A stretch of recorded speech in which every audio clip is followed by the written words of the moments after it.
એ તમે અત્યારે કલ્પના કરી શકો છો. પ્રમુખ સ્વામી મહારાજ એક દિવસ બીમાર એટલે બીજે દિવસે 125 લેટર થઈ જાય. ત્રીજા દિવસે જો અટેન્ડ ના કરે તો ચોથે દિવસે 250 લેટર અટેન્ડ કરવાના થાય. એમને 91 વર્ષની ઉંમર સુધી આ એવરેજ મેન્ટેન કરી. સાથે સાથે 3.5 લાખ ઘર, ઓફિસ, ફેક્ટરી કે શોપમાં વ્યક્તિગત ગયા અને લગભગ 45 વર્ષ સુધી રોજ સાંજે 1.5 થી 2 કલાક આવી રીતે સત્સંગ સભામાં બેઠા. પ્રચંડ પુરુષાર્થ. What one man can do if he decides. You see પ્રમુખ સ્વામી મહારાજ. એક વ્યક્તિ જો ધારે તો કેટલું કાર્ય કરી શકે એ પ્રમુખ સ્વામી મહારાજ. એની માટે એમને ગિનિસ બુક ઓફ વર્લ્ડ રેકોર્ડ્સે 6 વખત નવાજ્યા. બ્રિટિશ પાર્લામેન્ટમાં સ્ટેન્ડિંગ ઓવેશન સાથે સન્માન થયું. કેનેડિયાની પાર્લામેન્ટમાં સ્ટેન્ડિંગ ઓવેશન સાથે સન્માન થયું. કેન્યાની પાર્લામેન્ટમાં સ્ટેન્ડિંગ ઓવેશન સાથે સન્માન થયું. અમેરિકામાં 40 શહેરોની એમને કીધું તો સિટી આપવામાં આવી. અમારા જેવા 1200 સંતોને દીક્ષા આપી.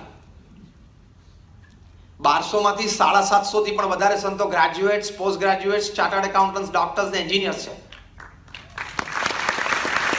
એ 750 માંથી 150 થી પણ વધારે સંતો Born American and British citizen છે. અને 150 માંથી અમારા 50 થી પણ વધારે સંતો Stanford, Harvard, Carnegie melon, Yale, Oxford અને કેમ્બ્રિજમાં ભણેલા છે. અમારા ઘણા બધા સંતો 25 વર્ષની ઉંમરે $1 લાખ, $1.5 લાખ ને $2 લાખ સેલરી છોડીને આવ્યા છે. અમારા કીર્તિસાગર સ્વામી છે, દિલ્હી અક્ષરધામમાં સેવા કરે છે. He was a child model of Giorgio Armani. તમે જે બ્રાન્ડેડ ક્લોથ પહેરો છો ને, જોર્જિયો આર્માનીના ટી-શર્ટ્સ, ગમે ત્યારે લંડનમાં 15 હોર્ડિંગ્સ ઉપર એમનો ફોટોગ્રાફ હોય. અને દર શનિવારે સવારે કંપનીનો સેલ્સમેન 10 જોડી કપડાં આપી જાય અને જૂના 10 જોડી લઈ જાય. કારણ કે એમણે 8 વર્ષની ઉંમરથી માંડીને 23 વર્ષની ઉંમર સુધી એકવાર પહેરેલું કપડું ફરી વખત પહેર્યું જ નથી. કારણ કે હી વોઝ જોર્જિયો આર્માની મોડલ. આ વાક્યની ખબર પડી તમને કિંમત? 8 વર્ષની ઉંમરથી માંડીને પોતે 23 વર્ષના થયા ત્યાં સુધી એક વખત પહેરેલું કપડું એમને બીજી વખત નથી પહેર્યું. કારણ કે કંપની એને પહેરવા ના દે. કારણ કે જોર્જિયો આર્માનીના મોડલ હતા. એ વ્યક્તિ સંત થાય અને એને કોન્ટ્રાક્ટ હોય કંપની સાથે. એમણે અહીંયા આવીને દીક્ષા લીધી ત્યારે કંપની સાથે કોન્ટ્રાક્ટ તોડ્યો. અને કોન્ટ્રાક્ટ તો જે વ્યક્તિ તોડે સામેવાળાને એને પૈસા આપવા પડે. 2.5 કરોડ રૂપિયા કંપનીને આપીને એમણે દીક્ષા લીધી છે. આ હું વાત કરું છું 15 વર્ષ પહેલાની.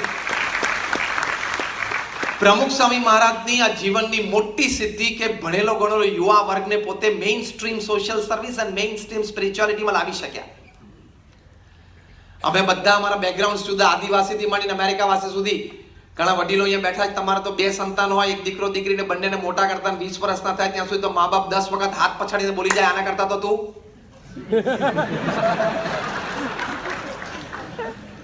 પાછલું વાક્ય તો જુદું જુદું આવતું હશે ને. તમે તમારા મા બાપ થકી સાંભળ્યું હશે અને જે મા બાપ હશે ને યુવાનો હશે એ લોકોએ સંભળાવી પણ દીધું હશે.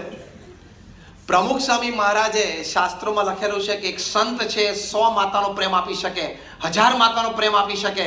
એ ત્યાં તો લખેલી વાત છે, અમે તો એ અનુભવ્યું છે. 55,000નો વોલેન્ટિયર ફોર્સ તૈયાર કર્યો. અને કોઈ પણ જગ્યાએ આપત્તિ આવી હોય તો પ્રમુખ સ્વામી મહારાજ પહેલા દોડીને ગયા. 2001માં ભુજમાં જ્યારે ભૂકંપ આવ્યો એ જ દિવસે પ્રમુખ સ્વામી મહારાજે બપોરથી રસોડું ચાલુ કરાવ્યું. રોજના 75,000 વ્યક્તિઓ ત્યાં જમતા 10 મહિના સુધી.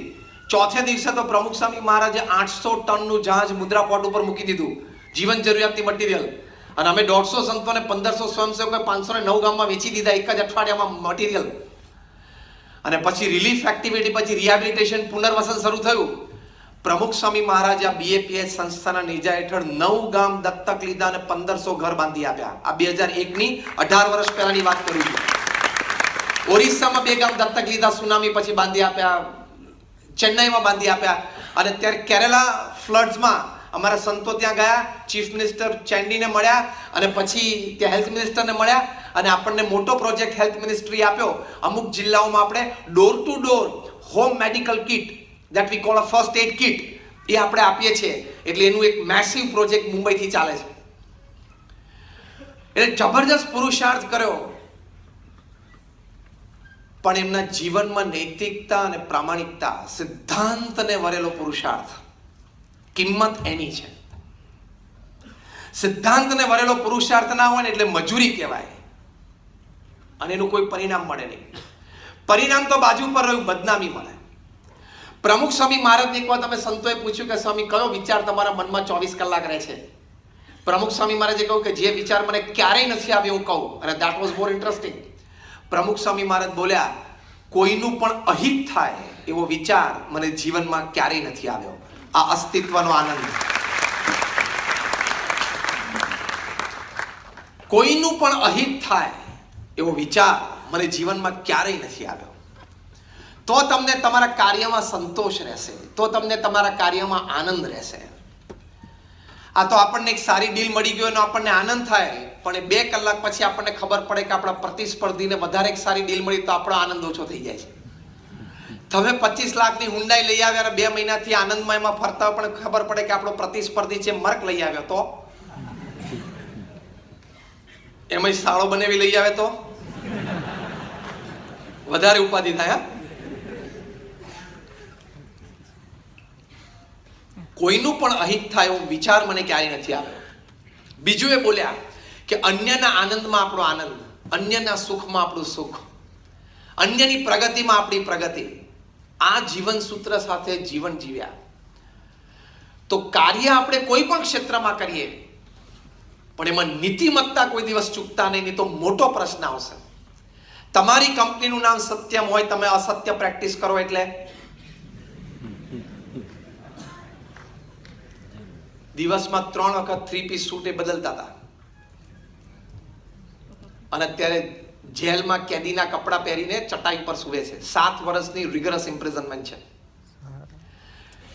તમે કિંગ ઓફ ધ સ્કાઈઝ હોય પણ તમે ગેરરીતિ આચરો તો તમારે ભારત છોડવું પડે on a diplomats passport, Indian passport ઉપર નહીં.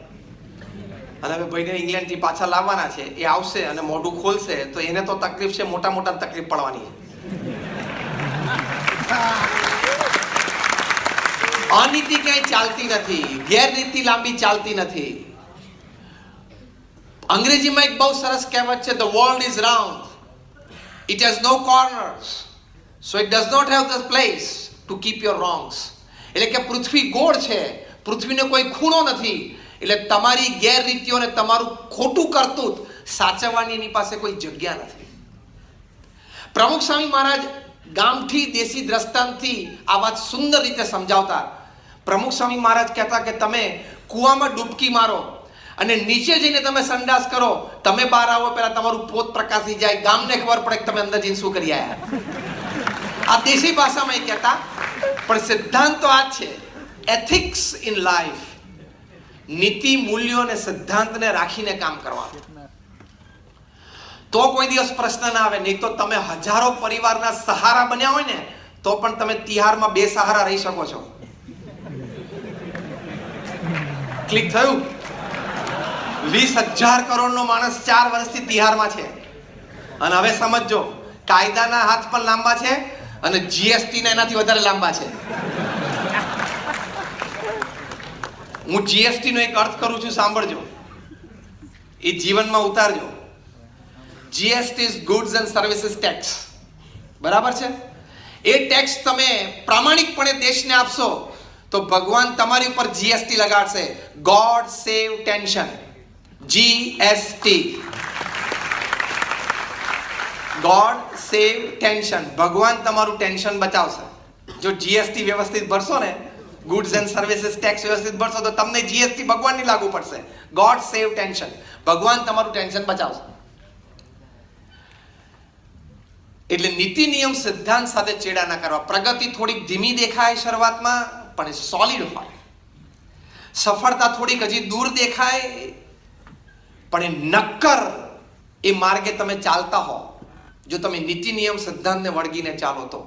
Otherwise you become zero from hero within seconds. હું ઘણી વખત હસતા હસતા કહું છું કે તમે ઇલેક્ટ્રિકલ એન્જિનિયર બનો, જુનિયર એન્જિનિયર તરીકે તમારી નોકરી ચાલુ કરો જીઈબીમાં, પછી સિનિયર એન્જિનિયર બનો, એક્ઝિક્યુટિવ એન્જિનિયર બનો, બોર્ડ મેમ્બર બનો, ચેરમેન બનો.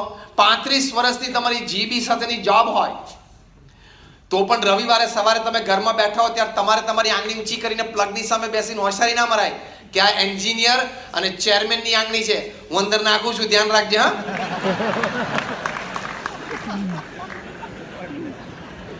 જીબી ના એન્જિનિયર 35 વર્ષની ઇલેક્ટ્રિક નોકરી કર્યા પછી પણ પ્લગમાં આંગળી નાખવાનો એનો અધિકાર નથી. આ વાતમાં સમજી ગયા? એટલે તમે ગમે તે હો, ગમે ત્યાં હો, કુછ ભી હો, આપ, પ્રશ્ન આવી શકે